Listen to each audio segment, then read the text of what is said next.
ಸೌಂದರ್ಯ ಜಗದೀಶ್ ಅವರು ಪವಿತ್ರ ಗೌಡರವರಿಗೆ 2 ಕೋಟಿ ಕೊಟ್ಟಿರುವುದು ನಿಜನಾ? ಹೌದು ಎಂದು ಸೌಂದರ್ಯ ಜಗದೀಶ್ ಅವರ ಪತ್ನಿ ಶಶಿರೇಖಾರವರು ಹೇಳಿದ್ದಾರೆ.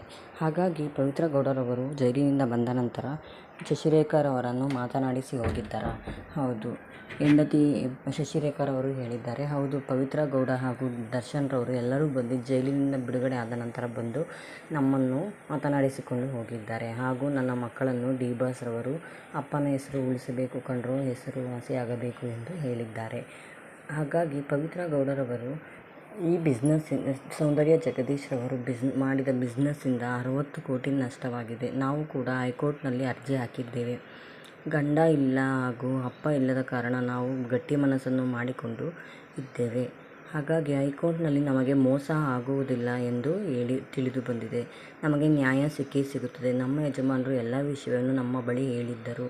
ಹಾಗಾಗಿ ನಮಗೆ ತಿಳಿದಿರುವ ಹಾಗೆ ಯಾರ್ಯಾರು ಎಷ್ಟೆಷ್ಟು ಮೋಸ ಮಾಡಿದ್ದಾರೆ ಎಂದು ಎಲ್ಲವೂ ನಮಗೆ ಗೊತ್ತಾಗಿದೆ. ಡೆತ್ ನೋಟ್ನಲ್ಲಿ ಕೂಡ ಅವರು ಬರೆದಿಟ್ಟಿದ್ದಾರೆ. ಪ್ರತಿಯೊಂದು ವಿಷಯವನ್ನು ನನಗೆ ಹೇಳುತ್ತಿದ್ದರು ನಮ್ಮ ಯಜಮಾನರು. ಈಗ ನಾವು ಬಂದಿರುವುದು ಪುಣ್ಯತಿಥಿಗಾಗಿ. ಹಾಗಾಗಿ ಪವಿತ್ರ ಗೌಡರವರ ಬಗ್ಗೆ ಮಾತು ಬೇಡ ಎಂದು ಶಶಿರೇಖಾರವರು ಹೇಳಿದ್ದಾರೆ. ಆದರೆ ಡಿ ಬಾಸ್ ಅವರಿಗೆ ಇದೆಲ್ಲ ಗೊತ್ತಿದ್ದರೂ ಅವರು ಏನೂ ಮಾತನಾಡುತ್ತಿಲ್ಲ. ಅವರು ಹೋಗಿ ಜೈಲಿನಿಂದ ಬಂದ ನಂತರ ಶಶಿರೇಖಾರವರನ್ನು ಹಾಗೂ ಅವರ ಮಕ್ಕಳನ್ನು ಮಾತನಾಡಿಸಿಕೊಂಡು ಬಂದಿದ್ದಾರೆ. ನಿಜವಾಗ್ಲೂ 2 ಕೋಟಿ ತಗೊಂಡಿದ್ದಾರಾ? ಪವಿತ್ರ ಗೌಡರ ಬಗ್ಗೆ ಕಾಮೆಂಟ್ ಮಾಡಿ ತಿಳಿಸಿ.